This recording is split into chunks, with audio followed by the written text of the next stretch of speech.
দেখো এটা হচ্ছে একটা প্রিন্সেস কাট ব্লাউজ আছে। প্রিন্সেস কাট ব্লাউজের সেলাইগুলো আমি সব ভেতর দিক থেকে করেছি। দেখো কাঁধের সেলাইগুলো সব ভেতর দিক থেকে করে দিয়েছি। এবার দেখো আমার কাছে পিকো মেশিন ছিল, তাই হাতাটাও আমি না একটা ভাঁজ দিয়ে পিকো করে দিয়েছি। পিকো মানে একটা ভাঁজ দিয়ে পিকো মেশিনে সেলাই দিয়ে দিয়েছি, পুরাটা মুড়ে করিনি, তাহলে সুতাটা কম বের হবে, কারণ বেনারসি শাড়িতে না প্রচুর পরিমাণে সুতা বের হয়। এরপর দেখো আমি পাইপিংটা কি করে বসাই তাই তোমাদেরকে দেখাচ্ছি আর কি। এটা চারকোনা গলা। চারকোনা গলা সবসময় এইভাবে পাইপিং বসাবে, যারা নতুন কাজ করো তাদেরকে বলছি এইভাবেই তোমরা বসাবে, খুব সুন্দর হবে পাইপিংটা। চারিদিকে সেলাইয়ের মার্জিনে যতটা কাপড় রাখো ততটা করে মার্জিনে কাপড় রেখে সেলাই মারবে।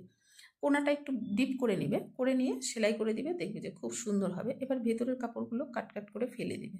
ভেতরের কাপড়টা আগে কাটে ফেলে দিয়ে কাট কাট করে নিবে। কোনাটা যতটা আছে ততটাই একদম সেলাই অবধি কাটিং করে দিতে হবে কোনাটা।